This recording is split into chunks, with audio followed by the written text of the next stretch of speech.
Good morning. It's a beautiful morning in Naples, Florida. I'm Dawn Litchfield Brown. Marcus Bickle is about to step out from behind the camera and join us this morning. Hello everyone, how are you? So what day is it? It's the 26th. It is the 26th. It's my granddaughter's birthday. She's 12. Oh my god. Good working age. Put her to work. Well, I started working at 12, so that's See? fair. Yeah, but you were dressed up in some funky costume at King Richard's, right? Or giving out candy, so. Okay. Well, hope everyone had a great weekend. We're going to continue our discussion today on Bitcoin. We're also going to talk just a little bit about what happened last week with the market and the capital gains tax. And then I have one other tidbit that I'm going to share before we dive into the Bitcoin rabbit hole. And real quick, like Don said, this is a continuing part of our Bitcoin series. And this will be part of a playlist. So there'll be additional videos that'll play after this if you want to continue watching, as well as some that we produce, which will really kind of delve into and explain the nitty gritty about Bitcoin in kind of a fun way. Yeah, it's 3 animated pieces that we created on Bitcoin a while ago already. Yeah. We should probably add to it at this point because it was way different back then. It's fast moving. The concept is the same, but Yeah. I mean, things have changed, and we'll talk about how they have changed. But I was here at the office yesterday, and this funky little report was on, some, paid commercial, whatever. It's the REZNY, R-E-Z-N-Y Wealth Report. And this dude was standing up there talking about all the stuff that you should and shouldn't do, which in my family, we're not allowed to use the word should, by the way. Instead of, I might recommend, have you thought about? And he made 2 blanket statements that really angered me. One of them was that all REITs are bad. And of course, what he's talking about is unlisted REITs, very different from a REIT that you can buy and sell on the exchange. So it's just one thing and it was very subtle how he said it. It really came out, all REITs are bad. And remember, there's almost no investment that's bad for everyone, almost none. Okay, and Bitcoin will going to fit right into this whole scenario. Absolutely. And the other thing, of course, he said was annuities, that all annuities are bad. And we all know that's not true either. If something looks too good to be true, my phrase is it's worth investigating. Absolutely. Right? Find out about it, see if it fits your scenario. And we have a whole piece on our website Well, to about your it. point, an investment is different for everyone. It might not suit one person, Right. but it could suit someone else and be really good for them. And so I just get really angry. I'm going, this is what I think about that. Okay. Next, I wanted to talk just really quickly. I talked to Dennis about this before we came up too, about the market reacting last week to the capital gains. Absolutely. And on the surface, it sounds really bad. That basically, if they increase the capital gains rate to as high as our ordinary income tax rate, plus that extra 3.8% that we pay on all investment income, that's the Obama tax that hopefully is helping people pay for their health insurance. It'll make it the highest capital gains tax anywhere. Yeah. And it's a big number. It really is. So what will people do? Will they sell now and get out of everything and hope that Biden doesn't make it retroactive? That's a possibility. What more likely to happen is the very wealthy will find ways around it, and it's really going to hit more the upper middle. Yeah. Middle upper, I guess I should say. Which is typically where most things do. That's where it all settles out. And then on the other hand, Dennis said, but you don't have to sell. No, that's true. So maybe it's not as bad as we all think, unless you have to sell. Of course, we have always hated to let the tax tail wag the dog. If it's time to sell, you should sell. Absolutely, and that's a really important point too. These high growth, which is what we saw really sell off last week, and these high growth investments because of the capital gains, people were really worried about that, but you're not going to be able to find that growth anyplace else. Yes, paying a huge tax on a 400% gain in a stock is a lot, but it's better than only making 5% in a less taxable investment. Or hanging on to it until it's worth 0 or something. Yeah, so we've seen that before. Taxes are scary, but like I said, don't let the tax tail wag the dog. Right. So the other tax, though, that is probably still going to hurt more than we all really think, and that's the increase in the corporate tax rate. That's going to affect the dividends, that's going to affect the hiring, that's going to affect inflation. That has a substantial effect from the top all the way down, and actually across the entire world. Yeah. Because we will then have, I believe, the highest or next highest corporate tax rate. So let's hope that they find some happy medium out there. I know that's a really big wish that the two sides can come together, but let's look for that. We hope. Everybody knows there's only two ways you fix your budget. You cut some expenses, which does not seem to be anywhere on the board and hasn't been for a while, and you increase your income. Make more money. Right? So you have to make more money and cut your expenses. Then you can balance your budget.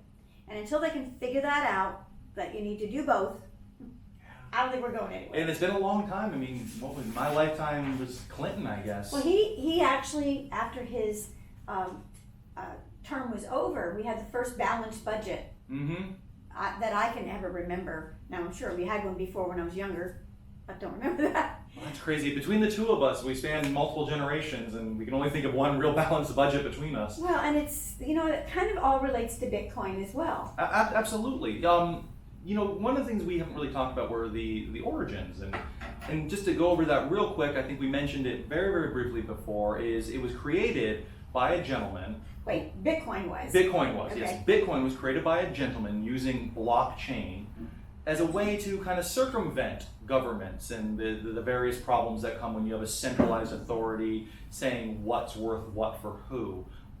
So basically he made it peer-to-peer, meaning... Me to you. Yeah, exactly. We'll shoulder both all of the transactions, all of the verifications, everything between the two of us without getting Uncle Sam or wherever you live involved. Right. And it looks like this has already worked well in some of the African countries. Yeah, and that's a good point. In various places where you really can't trust the government for whatever reason, rampant corruption, military coups, we have seen countries adopt a digital currency, specifically Bitcoin, because it is more stable. Imagine that, with all the volatility we've seen. But it is really, it's a testament to how people feel about government as well. Now, I don't know that that's where we are in the United States. However, there are those people who feel like, well, what if? Yeah, it speaks to a need. It speaks to a need, and we are very resourceful when it comes to finding a resolution Absolutely. to a need. But let's try and talk about it a little bit.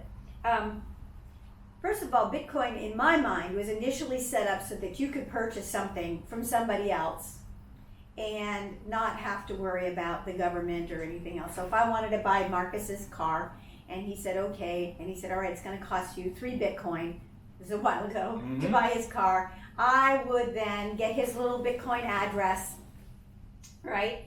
Because you'd have it in your virtual wallet. Yeah, the QR code is often what they're called. But it's a little, it's an address inside of his wallet, which is really his phone probably, or his tablet. Yeah, often right? These days. And I send it to him. It takes a stop off on the way over there, and it stops at this blockchain.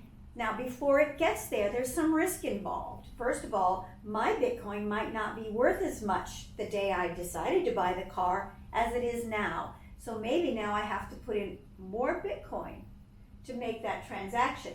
So I have some instability there. Not only that, somebody could hack my transaction before it gets into the blockchain. So there's some risk. I could lose my little wallet with my Bitcoin in it. And it's gone. It's like cash. Whip it out of there and it's gone.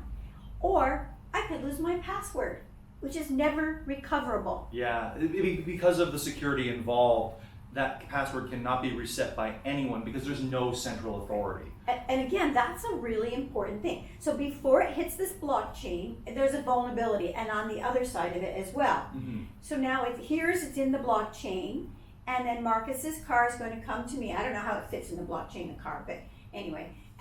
You use a third party to verify the transaction, usually like Coinbase or something like that would do. So now we just talked about Coinbase, an exchange, which is an exchange.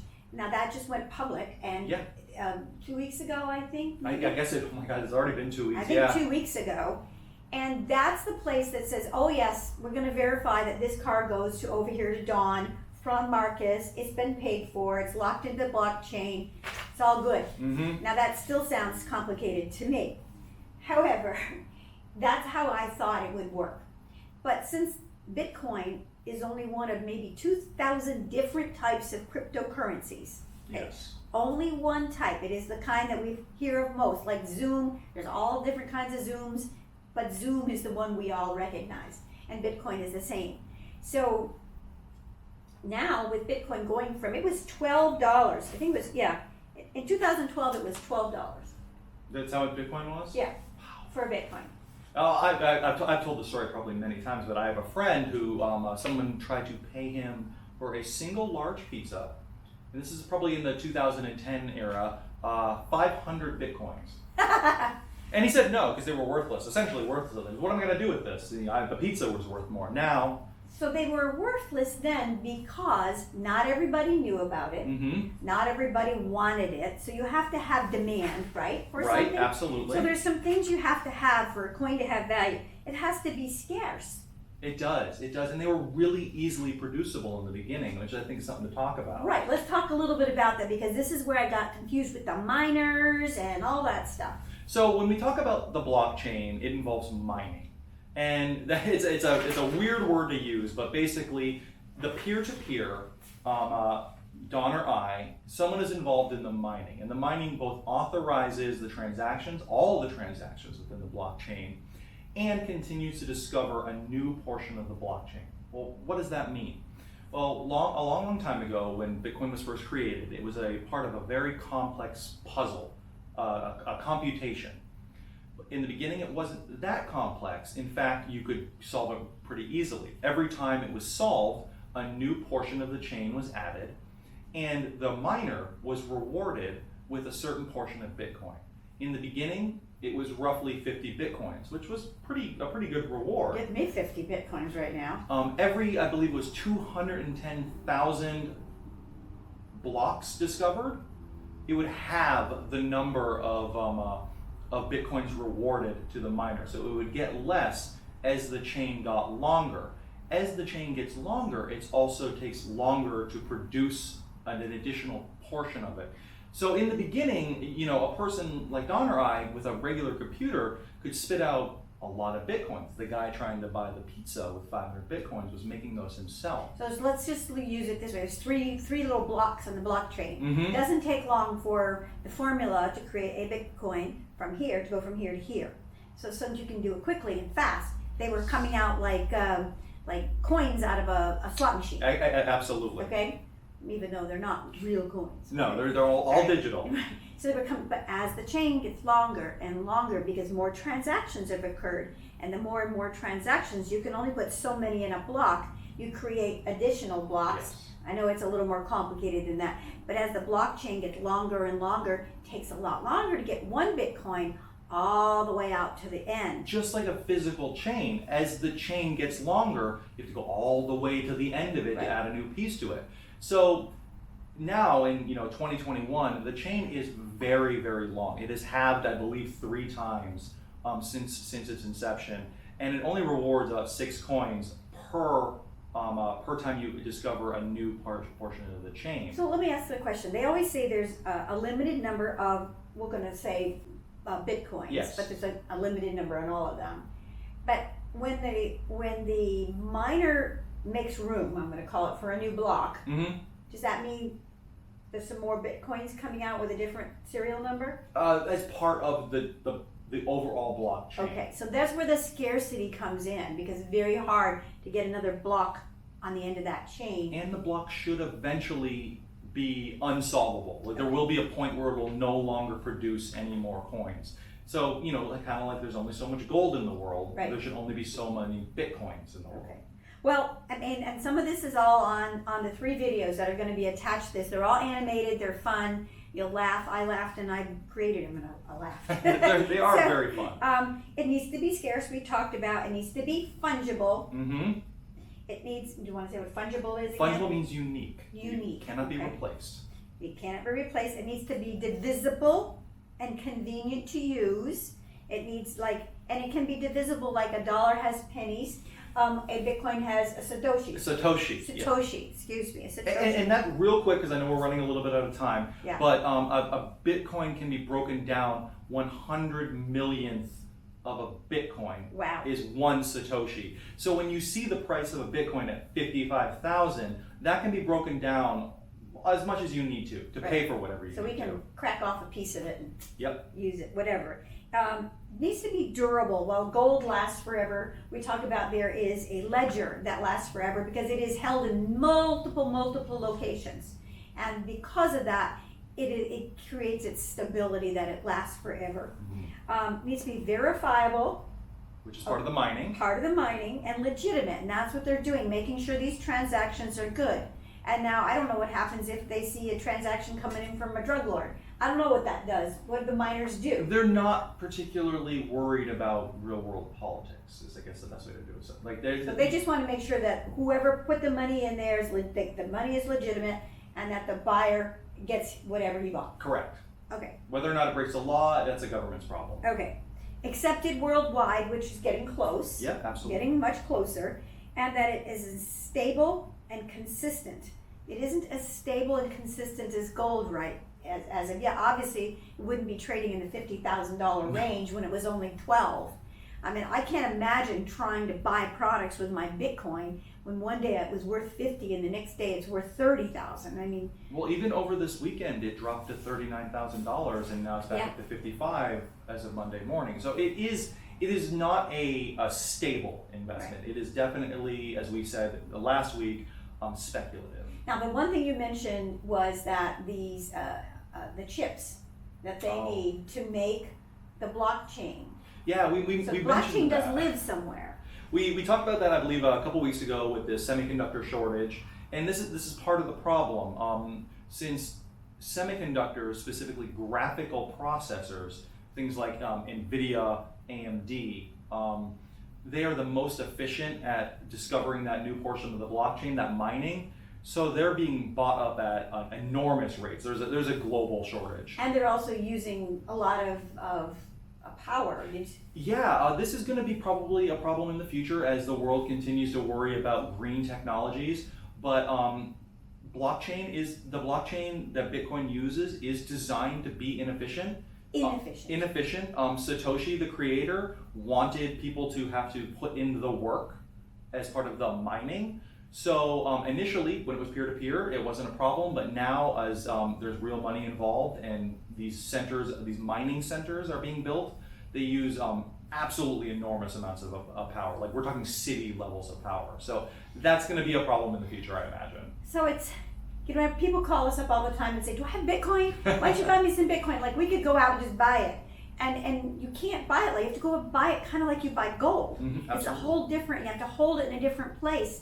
You don't hold it here in my office or offices, right? No. So participating in Bitcoin could be participating in the banks that hold it. I forgot the name you just told me. The one that just went public. Oh, Coinbase. Coinbase. It could be in the miners and the blockchain part of it. There are different segments of Bitcoin that you can own without owning the actual coin. And larger financial institutions are really starting to take notice. JP Morgan is supposed to be starting a new Bitcoin trust sometime in the next several months. And what the heck would that do? So there's a Bitcoin for diamonds, there's a Bitcoin for treasuries, there's a Bitcoin for numerous things out there. Each one of those Bitcoins has a limited number.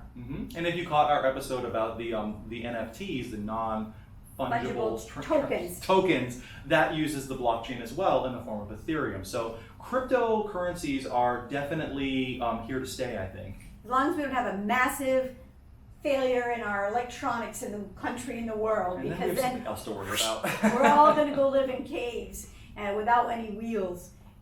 So yeah, I know it was long and we're sorry. Please watch the 3 videos that are going to be attached to this. Also, you can find those things in our website. Click on any video, and then below it you'll see our logo, and there'll be a little thing that says subscribe to our YouTube channel, so you can get all of our videos, and you'll just have so much Naples Money Managers that you won't know what to do. We produce new content every week. We hope do. to hear from you. Okay, we are the Naples Money Managers, and remember, most of all and most importantly, you matter. Have a great week. Thank you.